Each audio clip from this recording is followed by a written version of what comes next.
The economy to be hardest hit by America's new tariffs could be America's. That's the prediction of the International Monetary Fund, which has slashed its forecast for global growth, saying President Trump's trade tariffs and the uncertainty they've caused will lead to a significant slowdown. The UK's growth is forecast to be down as well. And you can see the volatility on the markets. This is the Dow Jones from the end of March to earlier today. That's made up of 30 prominent companies, including household names like Apple and Nike and Disney.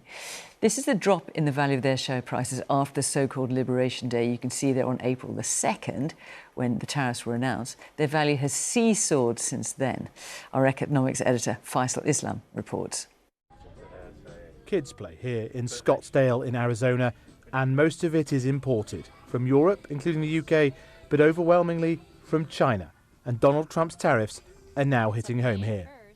And they will increase our prices an average of 31% across all of the products. More supplier emails came in while we were there.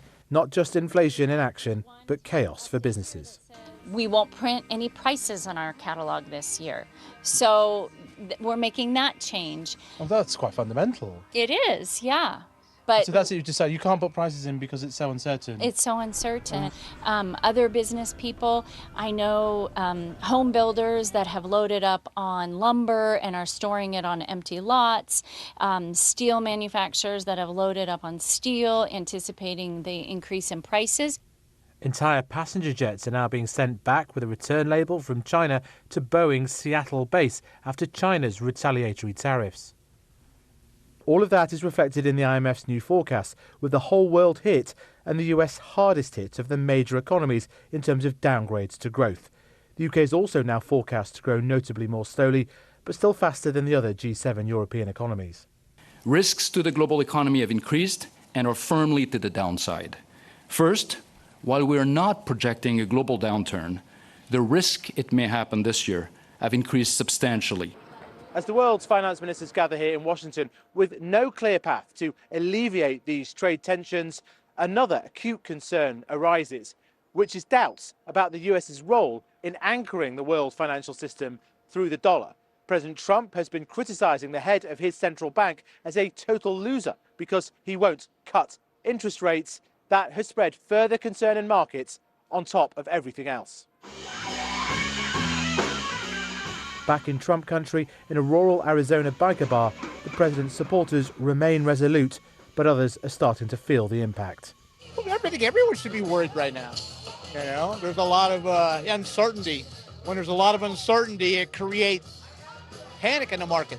Other countries taxing us and putting high tariffs on our goods that we don't even know about. And I think the fact that now it's coming to light, I feel really confident that our president right now is going in the right direction, and I back him 100%. We got to take a little bit of a hit to be able to get to the other side. And if it hurts a little bit. But it's going to hurt a lot more later if we don't. The Trump trade war is starting to be felt on the home front, and many from the rest of the world hope that helps rein it in. Well, Faisal, the Chancellor, Rachel Reeves, arrives at this meeting tonight. Do you get a sense that the US is in deal mode with the UK and also possibly with China?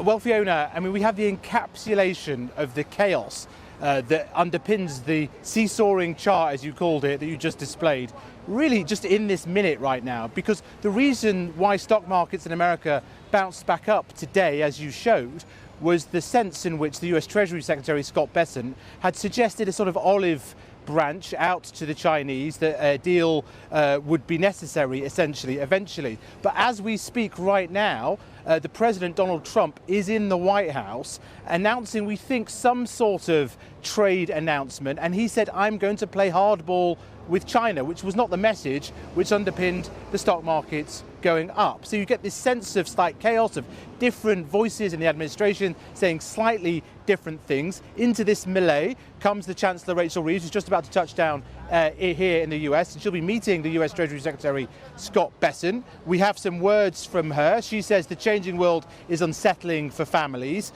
but she says that she will always act to defend British interests, and that we need a world economy that provides stability and fairness, more trade and global partnerships between nations with shared interests. Is that a hint that, yes, she will try and do something with the US. Very difficult to know exactly what they want, but perhaps the future is also doing deals with the likes of the people in the Pacific, with the Canadians, perhaps a better deal with the European Union. If you can't rely on exactly the negotiation with the US, perhaps that's part of this as well. She'll be talking to all those people when she arrives here for this IMF meeting. An important moment, but we await what Donald Trump says over at the White House.